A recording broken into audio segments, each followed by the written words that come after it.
Assalamu alaikum dear viewers and well wishers, welcome back to my YouTube channel EGS English by Shahin sir. প্রিয় অষ্টম শ্রেণীর শিক্ষার্থী বন্ধুরা, আজকে আমি তোমাদের সঙ্গে আলোচনা করব তোমাদের কবিতার সাজেশন নিয়ে।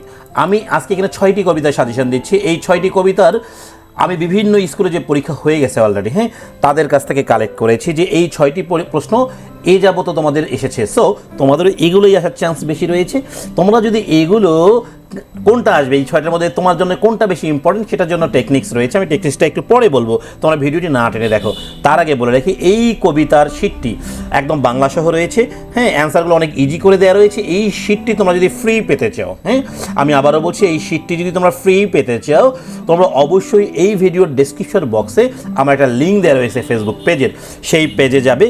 পেজে যাওয়ার পর ওই পেজের প্রথম 3টি ভিডিও শেয়ার করে স্ক্রিনশট আকারে আমাকে ওই পেজে SMS করবে। ওকে, SMS করলে তোমাদেরকে আমি এই PDF কপিটি ফ্রিতে একদম বিনামূল্যে দিয়ে দিব, যা তুমি পড়ে হুবহু কবিতাগুলো কমন পেতে পারো। ওকে প্রিয় শিক্ষার্থী, চলো কথা না বাড়িয়ে শুরু করছি আজকের আলোচনা। সাজেশন এখানে দেখো, মোট কবিতা দিয়েছে কয়টি? 7টি। ওকে, এই 6টি কবিতার মধ্য থেকে আমি একটা ছোট্ট কবিতা নিয়ে আলোচনা করে তোমাদেরকে এটি বুঝিয়ে দিচ্ছি। ওকে, দেখো প্রথমে রয়েছে hope is the thing with feathers. Okay, আচ্ছা দেখো এই কবিতায় যদি আলোচনা করি আমি, দেখো hope is the thing with feathers, আশা হলো পালকযুক্ত জিনিস, that perches in the soul, যেটা আত্মায় বাসা বাঁধে, and sings the tune without the words, এবং গান গায় এমন সুরে যা কোনো শব্দ নেই, and never stops at all, এবং তা কখনোই থামে না। অর্থাৎ আমাদের জীবনের আশা কখনোই থেমে যায় না। And sweetest in the gale is heard, এবং সবচেয়ে মধুর সুর শোনা যায় তীব্র ঝড়ে, and sore must be the strong. দেখো এই কবিতাটি বাংলা সহ রয়েছে, তোমরা এটি সুন্দর করে পড়ে নিবা। ওকে, দেন এটা থেকে সামারিটা আমি দিয়েছি। দেখো, in this poem the speaker compares hope to a bird, okay, that lives inside hour hertz. বলা হচ্ছে এই কবিতায় স্পিকার কী করেছেন? কম্পেয়ার করেছেন, তুলনা করেছেন হোপ, আশার সঙ্গে। কার বলো দেখি? একটা পাখির। ওকে, আচ্ছা, যে আশাটা আমাদের কোথায় বাসা বাঁধে? হৃদয়ে। দ্য বার্ড সিংস বিউটিফুলি সংস, মানে হচ্ছে পাখি কি সুন্দর গান গায়, ইভেন উইদাউট ওয়ার্ডস, কোনো শব্দ ছাড়া, and it never stop singing, এবং এই পাখি কখনোই গান গাওয়া বন্ধ করে না, নো ম্যাটার হোয়াট হ্যাপেন্স, জীবনে যাই ঘটুক না কেন। Hope feels strongest during tough times like storms. বলা হচ্ছে আশা আমাদের আরও শক্তিশালী হয় কখন? বলো দেখি, আমাদের টাফ টাইমসগুলোতে। ওকে, এইভাবে দেখো সুন্দর করে দেওয়া রয়েছে। এখানে দেখো এই জায়গায় যেটা করতে হবে, এখানে বক্স দেওয়া থাকবে, তোমাদের একটা চার্ট দেওয়া থাকবে, এই চার্ট আকারে অ্যান্সার করতে হয়। দেখো এখানে লাইন অফ দ্য পোয়েম, এই যে লাইন রয়েছে সেই লাইনটা এখানে লিখতে হবে, অথবা কত নম্বর লাইন নাম্বার লিখে দিলে চলবে। এখানে hope is the thing with feathers, এখানে হোপের সঙ্গে কার তুলনা করা হয়েছে? বলো দেখি, ফেদার্সের তুলনা করা হয়েছে, a bird with feathers. Clear?